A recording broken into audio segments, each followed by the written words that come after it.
Olá, esse é o podcast do TMO-EPM e da Hematologia do Hospital 9 de Julho.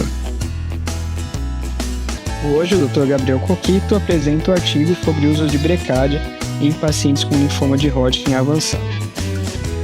Bom, meu nome é Gabriel, sou residente aqui do transplante de medula da Unifesp e hoje fiquei responsável aí pela apresentação de artigo. Acho que não está passando.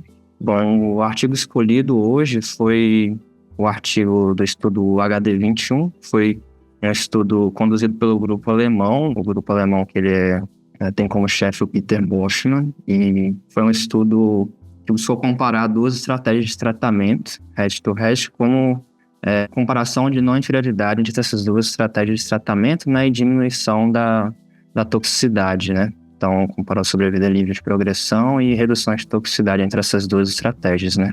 Entre uma estratégia que já é bem conhecida pelo grupo alemão, né, que é o BACOP, versus o BRICAD, sendo essa uma estratégia guiada por PET após 2 ciclos de tratamento. Então, falando um pouco sobre a doença de Hodgkin, né, a gente sabe que a doença de Hodgkin é uma doença linfoproliferativa, B, em que a grande marca registrada dessa doença, né, é a baixa carga tumoral, de fato, existem poucas células de Reed-Steinberg dentro desse meio inflamatório, né, de citocina, de células inflamatórias que estão nesse microambiente tumoral. Então, a gente sabe que, historicamente, né, a doença de Hodgkin, ela foi uma das primeiras neoplasias que demonstrou possibilidade de cura com quimioterapia e radioterapia, né? Hoje a gente vê diversas terapias-alvo, tanto como alvo o CD30, tanto como o PDL1 também, né, sendo alvos terapêuticos possíveis para Hodgkin. E com o decorrer do tempo, né, principalmente depois do advento do ABVD, em 1975, essa doença ganhou possibilidade de fato de cura, de sobrevida livre de progressão prolongada. E a gente sabe que com o decorrer do tempo foi se descobrindo que era possível intensificar terapias para conseguir melhores respostas, né? Mas, ao mesmo tempo, em contrapartida, a gente vê que, aumentando também a intensificação da terapia, a gente tinha toxicidades que poderiam ser consideradas irreversíveis, né? Então, esse é um ajuste fino que foi sendo estudado no decorrer do tempo para guiar a terapia do Hodgkin. Então, falando especificamente sobre o estudo, esse foi um estudo de fase 3 que foi conduzido entre 2016 e 2020, um estudo randomizado, multicêntrico. Um estudo que foi conduzido em pacientes adultos acima de 18 anos e menores que 60 anos, e em pacientes com linfoma de Hodgkin em estadio avançado recém-diagnosticado. Então, o estudo comparou essas duas estratégias que já foram mencionadas, né? O estudo contemplou pacientes com doença de Hodgkin em estadio avançado, 3 e 4, pelo estadio de Ann Arbor, ou doença 2B com pelo menos um fator de risco, né? Seja ele massa bulk mediastinal ou doença extranodal. Dentro desses estudos foram excluídos pacientes com HIV e ECOG maior que 2, ou seja, eram pacientes adultos e com bom status performance. De endpoint primário, como a gente mencionou, né? Ou pelo próprio título do estudo, a gente pode ver que o objetivo era alcançar a não inferioridade inicialmente, né? Obter sobrevidas livres de progressão comparáveis e também melhorar a questão da tolerabilidade da terapia se comparada com o BACOP. E os endpoints secundários foram resposta completa, sobrevida global, toxicidade gonadal e malignidades secundárias. Aqui a gente pode observar, né, sobre a estratificação desses grupos, né, que foi um estudo que realmente foi bem balanceado, com um número de pacientes adequado, com a mediana de idade por volta dos 31 anos, com um bom equilíbrio entre os sexos. Como foi um estudo conduzido pelo grupo alemão, a gente vê, foi feito principalmente com pacientes de etnia europeia, pegou também um pouco dos países nórdicos, e Austrália e Nova Zelândia, né? A grande maioria dos pacientes eram pacientes brancos, mais de 90%, né? E, como já foi mencionado, né, uma estratégia para pacientes com linfoma de Hodgkin avançado, né? Então, a grande maioria tinha estadio 3 ou 4, né? Aqui, como já foi falado também, os pacientes tinham que ter ECOG menor do que 2 para serem incluídos no estudo. Bom, e aqui, queria demonstrar quais foram as estratégias para redução de toxicidade de acordo com cada quimioterápico, né? Então, a gente vê que a bleomicina ela foi excluída, né, do BRICAD, pensando em uma redução da toxicidade pulmonar. houve também uma redução de dose de toposídeo, né?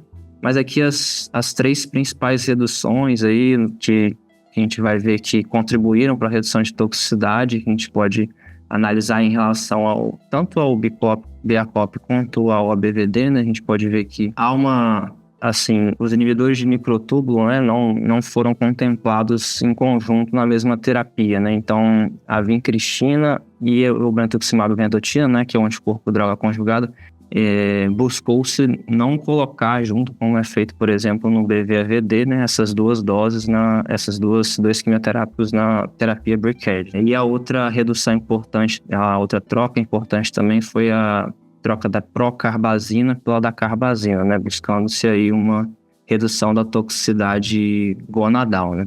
Aqui, em relação ao antracíclico, a gente tem um discreto aumento da dose de doxorubicina, mas a gente vai ver que, como é uma terapia PET guiada, isso no final do tratamento também acaba sendo uma vantagem, porque quase 2/3 dos pacientes precisaram apenas de 4 ciclos para o término do tratamento, né? Então, falando um pouco sobre objetivos e análise estatística, né? A análise primária, como já foi mencionado, era provar a superioridade na diminuição da morbidade do BRCAD em relação ao BACOP, né? O cálculo de não inferioridade da sobrevida livre de progressão, ele contemplava uma diferença absoluta menor do que 6%, né?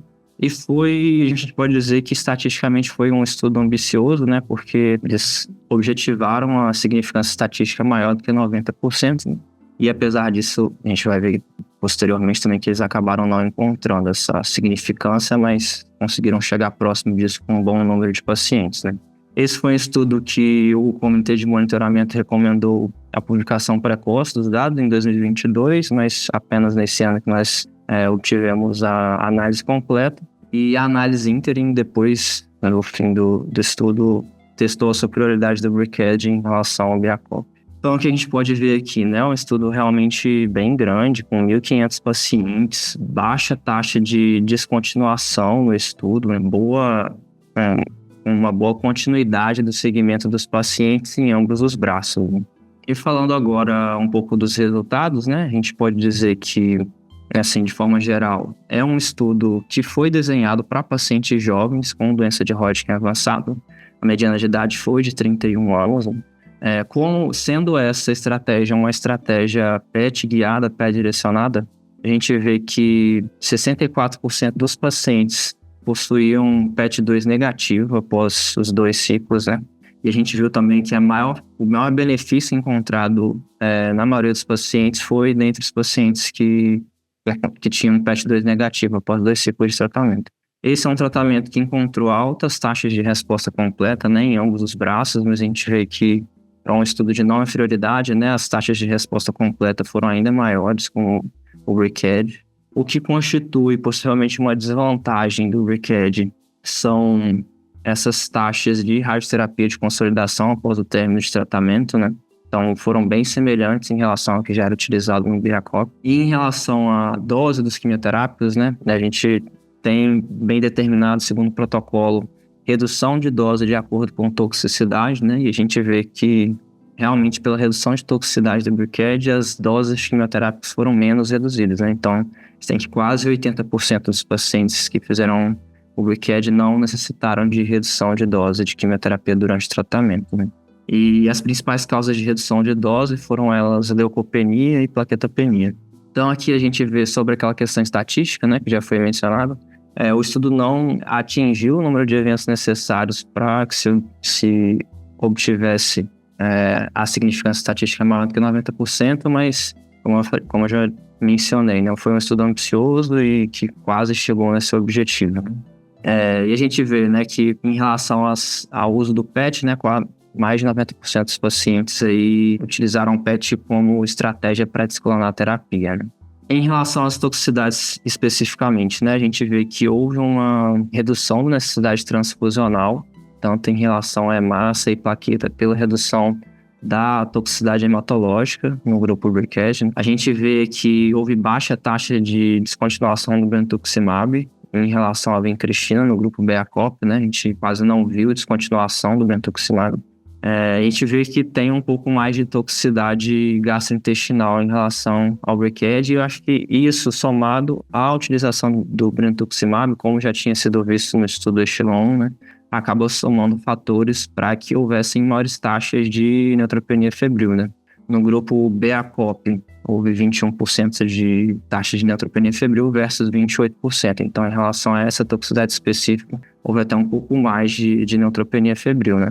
Mas se a gente comparar, por exemplo, a outros estudos, né, fazendo comparação indireta, claro, porque as populações são diferentes, a gente vê que não é tão diferente assim, né. Inicialmente, o estudo Echelon não contemplava o uso de fator de estimulação de granulócitos, né, então esses são são os dados do estudo original, né. Então a gente vê que também no BVVD havia 20% de neutropenia febril, e se a gente pegar também uma publicação mais recente, né, do NIVA-VD, no próprio corpo do estudo menciona que as taxas de sepse, infecção e neutropenia febril, no geral, foram por volta de 20%. E se a gente pegar uma população específica nesse estudo, né, que foram a população de pacientes idosos, que não foi contemplada nesse estudo em questão, a HD21, a gente vê que foi até um pouco maior dos pacientes idosos, né, 33% de neutropenia febril, sepse e infecção.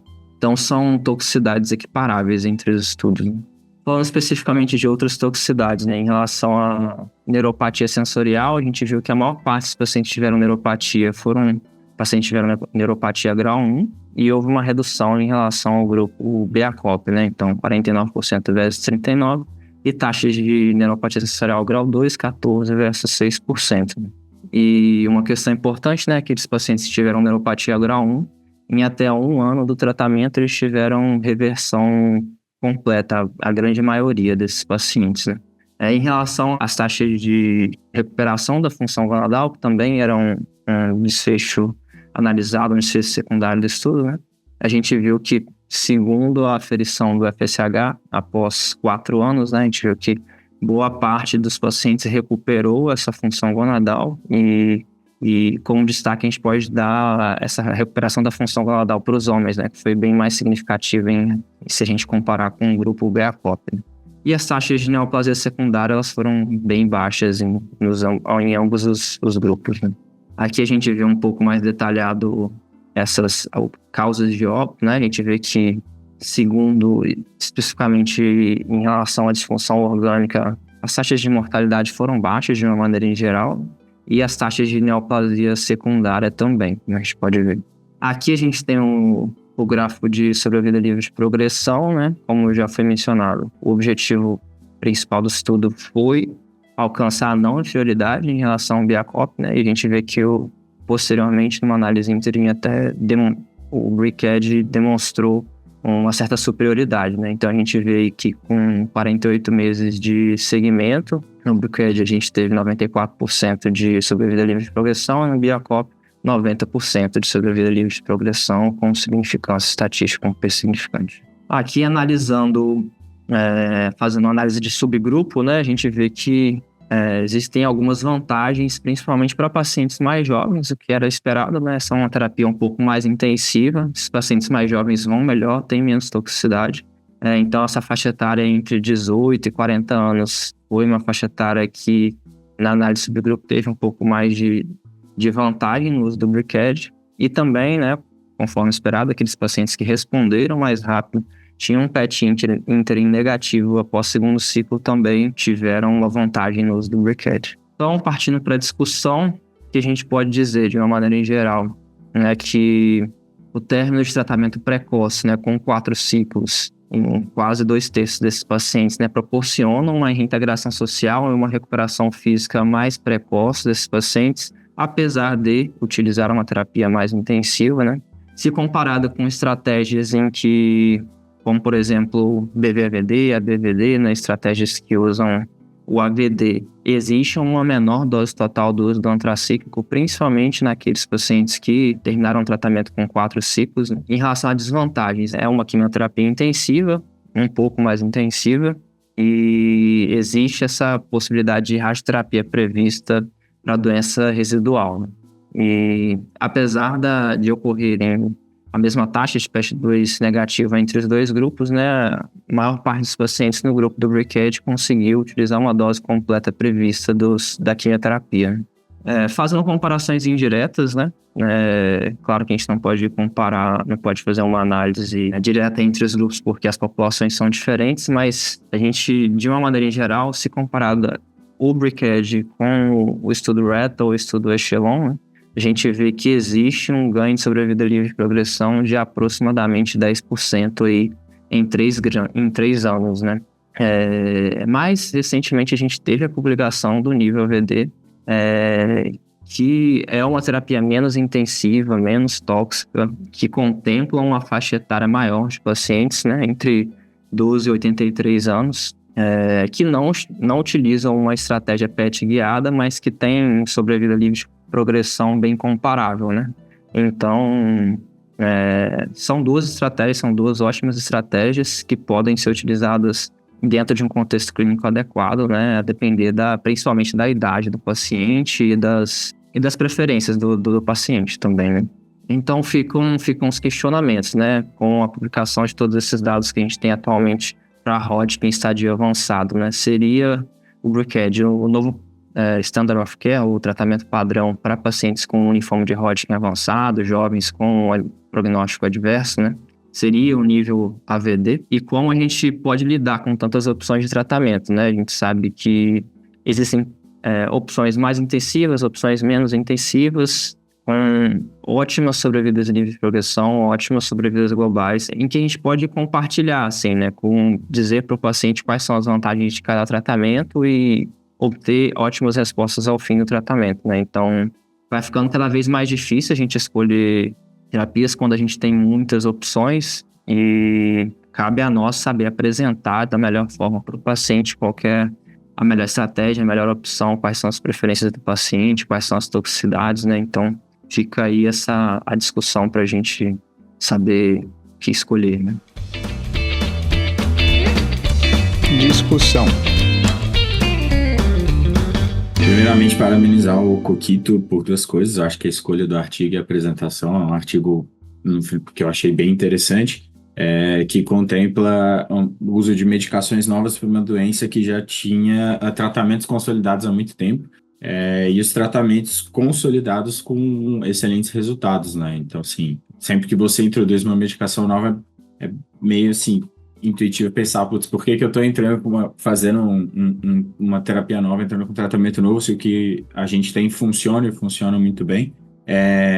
Mas, de novo, sabe, é uma doença que tem alta taxa de sobrevida, os tratamentos adquirem boa PFS, então, assim, você conseguir deixar o paciente fora da recaída por mais tempo acaba sendo o alvo, né? E entrar com o brentuximab dentro desse contexto é interessante porque ele aproveita a biologia específica do tumor, que era algo que antigamente não era necessariamente explorado, e conforme a gente foi conseguindo conhecer mais sobre a fisiopatologia da doença, criar uma medicação com um alvo terapêutico, acho que agregaria. Acho que era essa a primeira pergunta.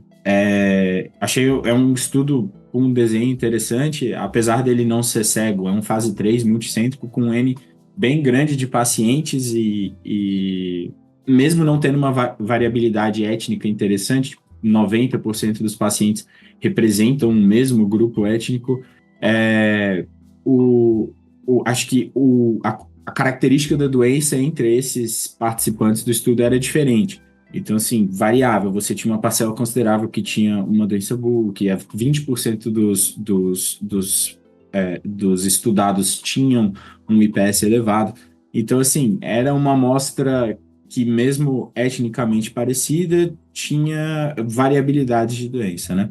Acho que um ponto muito interessante do Brecad em relação ao BEACOP foi a redução das recaídas precoces. Acho que uma doença que tem um controle tão bom com as terapias que a gente tem, se você consegue induzir uma redução de recaída precoce, fala mais favorável a um maior controle de uma doença que talvez tivesse um pior prognóstico, né? E isso fala para os pacientes que recaem ou são refratários à terapia de primeira linha. Então, nesse contexto, o Brecad pareceu ser uma boa alternativa em relação ao BEACOP. Outro ponto que positivo para mim, que o Coquito colocou no estudo, é que era uma terapia guiada por PET, então mesmo no Brecad você tendo uma dose maior de dacarbazina, 64% dos pacientes não precisaram de 6 doses, 6 ciclos, né, da químio. Então você reduzia a toxicidade da mesma forma. Uma coisa que é relevante é que a população é até 60 anos de idade, né? Uma terapia mais intensiva. Idosos também tendem a não ter uma boa tolerabilidade ao brentuximab. Então, é um tratamento mais restrito, assim. Só que a maioria dos pacientes, como a mediana do estudo mostrou, são jovens. E de outro ponto extremamente positivo é a preservação de fertilidade para essa população, que é algo interessante. Agora, tanto no Brecad quanto no BRCA escalonado, os pacientes tinham uma boa percentagem de PET negativo ao final do segundo ciclo. Então, assim, só para reiterar de que as duas terapias funcionam e funcionam muito bem, e é de se pensar que, pô, se não, não dá para comparar diretamente, mas se a gente tem essa percentagem de PET negativo no segundo ciclo para essas terapias em específica, comparando com outros estudos, o RETL, por exemplo, a gente também tem uma boa percentagem de PET negativo no segundo ciclo, né? E aí, num contexto até mercadológico e de custo, pensar que uma terapia um pouco menos intensiva, que leve a menos internações ou complicações associadas ao tratamento, que as medicações por si só sejam mais baratas num contexto de país como o nosso, em que o acesso no sistema público é mais difícil e nem todo mundo tem um plano de saúde que consegue contemplar essas medicações mais caras, é algo interessante. E assim, eu acho que no geral é isso. Daria para falar muito mais coisa, mas eu acho que nada seria novidade. O Coquito já passou muito bem por esses assuntos. Eu acho que fica que é um tratamento muito eficaz, é uma boa escolha terapêutica. Eu acho que entre o Brecad e o BRCA escalonado, o Brecad, para mim, parece uma melhor alternativa, né? E quanto à toxicidade ao brentuximab, eu acho que é mais uma adaptação, né? Eu acho que quanto mais a gente usa a medicação, mais a gente aprende sobre o manejo, né? E mais é isso. Acho que 4 anos também de follow-up é um bom período para a gente ter uma noção de como esses pacientes vão ficar em termos de qualidade de vida e complicação secundária, neoplasias, etc. Então, acho que é isso. Acho que o Rafa ressaltou alguns dos principais pontos. Queria também dar parabéns para o Coquito. Acho que ele fez uma apresentação direcionada, ainda mais levando em consideração esses estudos que a gente tem comparativos para a gente. Eu acho que as dúvidas dele ficaram bem similares às minhas, e a gente vai ter um perfil específico para cada tipo, ou seja, a gente sempre vai optar por um tipo de tratamento e colocar como primeira linha única, já que agora a gente tem uma possibilidade maior. Em geral, a gente, na nossa prática aqui, a gente faz muito mais ABVD, então o nosso principal ponto comparativo seria o ABVD e não o BRCA escalonado, apesar do grupo alemão já ter ressaltado algumas coisas. Eu acho que numa doença que a gente tem um tratamento, que a gente tem uma taxa de resposta ou uma remissão, uma taxa de remissão boa, o que a gente sempre vai querer é diminuir toxicidade nesses casos, e acho que uma das principais questões que o BRCA, além de toxicidade durante o tratamento, o fato também da parte de alteração gonadal e de poder gerar ou não alteração de fertilidade, acho que é e também porque o perfil do paciente, apesar do Hodgkin ser modal, a gente tem paciente novo que tem talvez no objetivo justamente constituição familiar. Então, acho que o fato da gente conseguir uma recuperação familiar, uma recuperação de fertilidade maior com Brecad, acho que gera um ponto positivo. O fato de omitir a bleu também, diminuir a toxicidade pulmonar, é outro ponto positivo que a gente vai ter. Eu acho que os principais pontos é que a gente tem o BV-AVD e a gente também, que é o Echelon 1, e a gente também tem agora a saída do nível VD, que, igual o Coquito já ressaltou, a gente consegue utilizar por uma variedade de idade para pacientes mais idosos, porque até mesmo no estudo do Brecad ele coloca que no máximo são 60 anos, e a melhor resposta foi com pacientes até 39 anos, então acho que são outros pontos que a gente vai talvez considerar no outro caso. O fato do preço e do uso, acho que também a acessibilidade dele vai ser mais restrita, a gente está falando de um local, no caso nosso, privado, mas a gente também tem o SUS. E o ABVD o BVAVD também tem umas taxas que para a gente também são favoráveis. Então, acho que a principal questão desse estudo é para quem a gente vai usar e quando, e se a gente vai instaurar uma terapia como única ou se a gente vai adequar a perfil do paciente. Eu achei um estudo interessante, é randomizado, é fase 3. Ele não é cego, né? Ele é... Tanto o paciente quanto o médico sabiam qual seria a terapia que seria instituída, mas quase 1.500 pacientes no total, então acho que dá para a gente valorizar. O Coquito já colocou que o N não chegou no objetivo, mas acho que, querendo ou não, para significar estatística, mas é um N bem interessante e uma taxa de resposta bem interessante também. É isso. Parabéns pela apresentação, pelos comentários, está bem completo. Tentarei não ser repetitivo, vou checando o que eu tinha anotado para não falar. Então, só pontuar algo que não foi tão ressaltado, né? Então, como foi falado, é do grupo alemão, né, o grupo alemão já tem uma tradição, né, falando do estudo, de fazer estudos de linfoma de Hodgkin, enfim, eles são os maiores defensores do BACOP escalonado. Então foi bem desenhado, ok. A questão do grupo étnico que o Rafa falou, acho que isso é uma coisa que aí já começa a entrar em umas peculiaridades, né? Então, como o grupo alemão ele já tem esse tratamento, entre aspas, como padrão, então ele vai pegar, né, e vai tentar bater no BACOP com uma terapia tão efetiva quanto e menos tóxica. É isso que foi até o início da apresentação do Coquito. Bom, eu acho que aí é isso, o estudo foi desenhado para isso, então do endpoint ter chegado lá, acho que ok, a questão estatística já foi bem debatida, não vou ficar me focando nisso. Em relação ao grupo específico que eu comecei introduzindo, é isso. Então, acho que tudo vai se basear um pouco nisso em relação à análise dentro do estudo. O BACOP já é bem tolerado, entre aspas, no grupo alemão, não tão bem tolerado assim, agora a gente viu. Quando a gente tentou fazer BACOP, né, tanto no sistema público quanto no sistema de saúde suplementar, foi bem tóxico, né? Então, não é tão bem tolerado. E aí a minha maior pergunta em relação a como o BACOP vai ser tolerado em outros cenários, né?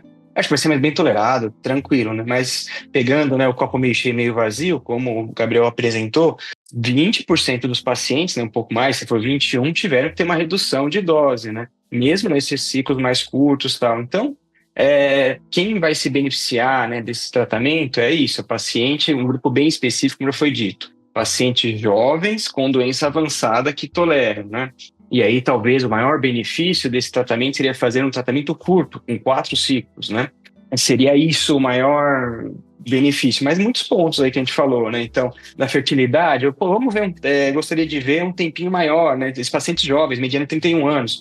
Fertilidade manteve, mas manteve até quando, né? Vai ter uma menopausa precoce, por exemplo? Não sei. Neoplasia secundária, pacientes jovens, né, gostaria de ver, é sempre complicado, né, mas eu gostaria de ver um segmento mais prolongado, né, será que vai ter menos neoplasia? Neuropatia, foi e voltou, reverteu, mas como que será que é lá na frente, né? Então muitas coisas que a gente ainda não sabe, né. Já foi comparado o nível AVD, né, com ABVD, eu acho que isso não está respondido ainda, acho que são opções, né, acho que o que serviu esse trabalho é para, vamos dizer, o pessoal gosta de usar termos, né? Enterrar o BACOP, né? Ninguém mais vai fazer BACOP. Mas eu acho que é mais isso, né? O que responde. Acho que é difícil defender o BACOP agora, nesses pacientes, né, de jovens com doença avançada, BRCAD, né? Não falo BRCAD, né? Como o Coquito. Assim, eu não acho errado de maneira nenhuma ainda fazer ABVD para esses pacientes, nem, né, como a gente já falou do Retor, é uma terapia que a gente gosta, né? Porque muitos desses pacientes vão ser curados e ainda é uma doença resgatável, né? Ainda com transplante autólogo, sem falar de outras estratégias, né? Como bispecíficos e outros. Beleza, também acho que já falaram praticamente tudo, muito bem apresentado mesmo, hein, Coquito? Eu queria comentar só, mais uma vez, uma coisa que a gente já comentou em outros artigos, mas esse aí acho que tá até mais justificado que, né, basicamente, muitos centros alemães aí, né? Basicamente só população branca, né? 92% branco e 7% não declarado da corte. Mais uma vez um viés de seleção. Como os outros viés que o Vini falou. Além de ser paciente jovem, fit, e particularmente de branco, até pra gente colocar bem na população do estudo. Mas, pra mim é isso. Acho que o grande benefício desse estudo é acabar com uma terapia que tinha uma toxicidade já que chamava atenção, em todos os dados que a gente tinha até hoje de BACOP, praticamente quase todos os dados, BACOP ganhava o PFS em relação ao BVD, mas não ganhava sobre o global, justamente por causa da toxicidade de longo prazo, justamente porque o Vini falou, já é uma doença resgatável, Hodgkin, né? Então a diferença marginal que dava, marginal não, às vezes, a maior parte das vezes, significativamente estatística, mas era tipo, sei lá, 6, 10% do máximo, era resultado, você conseguia resgatar esse paciente e no final das contas, quando chegava a longo prazo, era uma toxicidade ruim. Então, acho que a grande questão, talvez, do grande ponto fraco, talvez, para mim, nesse estudo ainda é isso, falta um follow-up longo para a gente entender como vai ser não pode ser secundário em longo prazo, como vai ser a falar de fertilidade em longo prazo. Então, acho que precisamos um pouquinho mais de tempo para entender para que lado isso vai. Mas, para mim, é um ótimo artigo no sentido de ter fase 3, um estudo randomizado, tudo bem que é aberto, mas é o que deu para fazer, e que conseguiu, acho que isso é um gold standard para quem já acreditava que a melhor terapia deveria ser a terapia mais agressiva. Então, eu acho que nesse momento não tem mais justificativo de usar mesmo o BACOP, sendo que se você tiver acesso ao Brecad, menos ciclos, menos toxicidade, e aí com a questão do PFS, que apesar da questão estatística, o PFS, né? Resumo é isso. Se você tem um paciente jovem hoje em dia, os residentes, vocês usariam o quê? Então, você tem um paciente lá de 32 anos com Hodgkin, estadio avançado, ECOG bom e branco. O que vocês usariam? Rafael e Camilo. Pedro, eu vou ser bem sincero, assim, eu acho que ter experiência com as medicações faz diferença na sua escolha, né? Eu acho que o que a gente vê no dia a dia o ABVD. O ABVD funciona muito bem, é bem tolerado, os pacientes fazem ambulatorial, particularmente é uma terapia que eu gosto. Eu ainda não li o estudo que saiu do nível AVD, mas até a última avaliação que eu tinha feito, ele parecia ser muito bom para paciente mais idoso, mas em contexto de paciente jovem e uma doença resgatável, eu estou confiante e confortável em fazer Retal para esses pacientes. Barato também, comparado se você não coloca brentuximab, diminui preço. Eu acho que é isso. Eu concordo com o que o Rafa colocou, até do ponto de vista de custo. Também acho que é uma coisa que a gente conseguiria transportar para os dois meios. A gente teve respostas aqui bem interessantes, poucas recaídas, não leva valendo disso. E acho que do ponto de vista de prática e de noção, e a gente não atrasa, mesmo dependendo, a gente já está acostumado com a toxicidade que ele pode gerar ou as complicações. Então acho que a gente faz um tratamento seguro, rápido, e a gente, em geral, não teve nenhum problema com isso. Eu falando da minha opinião pessoal também, assim, eu acho que eu tentaria individualizar a terapia. Acho que depende muito das preferências do paciente, assim, se a gente apresentar que existem, para mim fica muito entre o nível AVD e o BCAD. Então, assim, se é um paciente que não toleraria, acha que não está afim de terapias mais intensivas e quer ter resultados tão bons quanto, acho que em termos de resultados as duas terapias são ótimas. Ou se eu tenho um paciente que é muito ansioso quanto a não ter recaída, não quer possibilidade de novos tratamentos, quer um tratamento mais curto, eu acho que realmente o BCAD sai na frente, né? Então, acho que vai muito da individualização, né? Do cuidado, do que o paciente prefere, do que ele quer e assim, tentar não se apegar muito ao que você está acostumado, ao que você faz, tentar, né? Acho que ver a melhor terapia para aquele paciente, né? Acho que essa é a ideia, assim. Eu concordo com o Coquita. Eu acho que eu tô muito mais pra esse lado aí. Tipo, não acho que tá errado de fazer. Ou se fosse, por exemplo, uma ótima terapia, mas, pô, se eu tenho todas as opções. Tem estudos aí, PFS ganhou. Independente do que você vai falar, história global, tem toda aquela questão. Os PFS ganhou. Então, Brecad é um tratamento bom, rápido. Eu com certeza discutiria com o paciente. E com disponibilidade de nível VD também é outro tratamento aí. Talvez a gente já faça a questão da toxicidade, né? Porque, apesar que você mostrou dado de infecção de nível VD, dado de infecção é diferente do febril. Você pega só a infecção do Brecad e mais de 50% ali. Então, eu ainda não vi o apêndice do estudo e tal, mas assim, é porque no corpo do artigo ele coloca tudo junto, assim, então... Ele põe uma redução usuária. Exato. E para idoso ganha sobrevida global em relação ao Bretux AVD, né? Assim, 60 anos. Então, no jovem eu acho que é bem discutível mesmo. Para idoso tenderia muito mais com o antipediano. Exato. Isso, só pontuando também, né, pra nossa discussão lá do simpósio da também, né, nem o grupo alemão tá tão tendencioso assim, né? Você vê o Justin falando, ele fala como uma das opções, né? Ele fala, não, é bom também, mas é uma das opções, né? Então achei legal, né? Ele é do grupo que, enfim, né? Não é o PI, né? Mas é do grupo que tocou o estudo e falou ok, né? Achei bem legal essa pontuação dele. Né? Só pra deixar claro, não é o Justin Timberlake, é o Justin Fernandes, da Alemanha. É o Justin Bieber, não é o Timberlake, é o líder. Então tem um filme de hoje ainda, voltando à série de filme, o artigo tava meio sumido, mas o filme de hoje vai ser um filme chamado The Purge, não sei quem já viu The Purge. The Purge é um filme que eu gostei particularmente, filme de terror, que eles criam um feriado nos Estados Unidos no qual 12 horas é permitido matar todo mundo pra garantir o resto do ano com paz e tranquilidade, né?